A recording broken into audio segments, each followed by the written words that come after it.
বাংলাদেশটার মধ্যে কি একটা অবস্থা হয়েছে, কয়েকদিন মাস দেড় মাস আগে একটা শিশু বাচ্চা নির্যাতন হয়েছে এবং তাকে দর্শন করে মারা ফেলাইছে।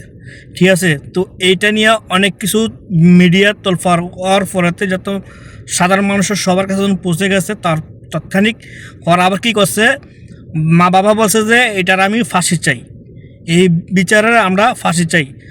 পরে আস্তে আস্তে এটা কী করলো, টাকা পয়সা খাইয়া উদা হয়ে গেল, ফাঁসি আর চায় না, মায়া তো চলে গেছে, হয়ে গেছে, আমার মায়া তো জীবনে ফিরাইব না, আমি এটার মাফ করে দিয়েছি, এরকম ধরনের একটা কথাবার্তা করে এটার ওখানে দামা সাফা দিয়া লাইছে।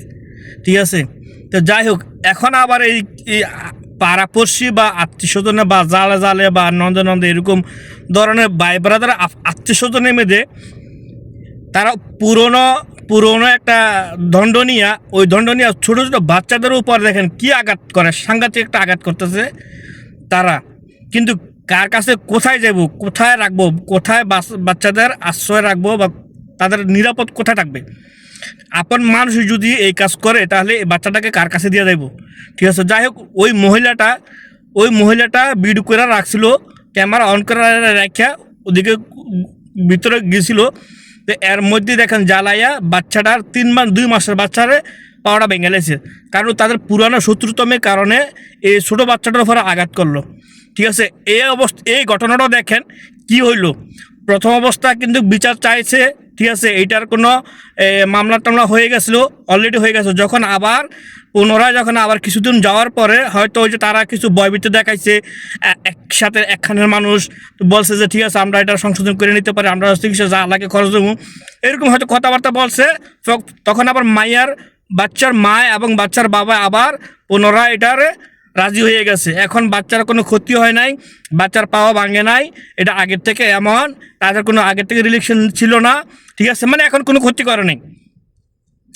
এই সে বাংলাদেশের অবস্থা। ঠিক আছে, তো নিজেদের মধ্যে যদি আপোষ হতে চান তাহলে আগের থেকে আপোষ হয়ে গেলেই তো চলে, মিডিয়া না দিয়া তলফার এরকম না কইরা। কি একটা অবস্থা এই ভিডিওটার মধ্যে বাংলাদেশের মধ্যে বর্তমানে, মানে তাদের কারণে যে ন্যায় বিচার, যে জনগণ যে ন্যায় বিচার চাইবো বা ন্যায় বিচার পাইবো, যে তাদের কারণে বিচারও পাইতেছে না। সাধারণত যারা অন্যায়কারী, যারা দোষী, তারও কিন্তু একটা শাস্তি ভোগ করা দরকার, কিন্তু তারা এই শাস্তিটা পাইতেছে না। আর অহরহ বর্তমানে এইসব ঘটনাটা কিন্তু বেশি বাড়তাছে, দিনে দিনে কিন্তু এগুলি বাড়তাছে।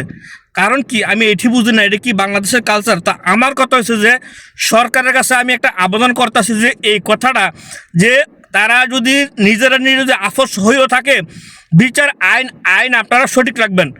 যদি খুনি হয়ে থাকে তার খুনি তারা সাজা দিবেন অবশ্যই, আর যে অন্যায়কারী করবেন অন্যায়কে অবশ্যই সাজা দিবেন, এবং তাদের মধ্যে যদি আপোষ হয়ে যায় আপোষ হয়ে যাক। ঠিক আছে, এটা সরকার থেকে নির্দিষ্ট করা হোক, যাতে এরকম অত্যাচার, এরকম অন্যায় আপন হোক পর হোক, যে এরকম দর্শনকারী বা এবং ছোটো ছোটো বাচ্চাদের, শিশুদের যাতে এরকম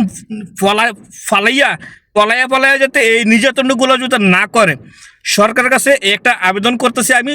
সবাই ভিডিওটা শেয়ার করবেন, এবং যারা আমার এই ভিডিওটা দেখবে সবাই আপনাদের কথা কমেন্ট করবেন এবং শেয়ার করবেন, যাতে এই জিনিসটা যাতে সবাই রাখেন। তাহলে কি দেখা গেছে যে তখন যারা অত্যাচার করবো, ওই অত্যাচারে একবার চিন্তা করবো, যেমন তাদের সাথে মিটমাট হইলে কি সরকার কিন্তু, প্রশাসন আমাকে ছাড়বো না, আইন আমাকে ছাড়বো না, আইন তো ঠিক আছে, এই কথাটা হলে একবার হলেও চিন্তা করবো।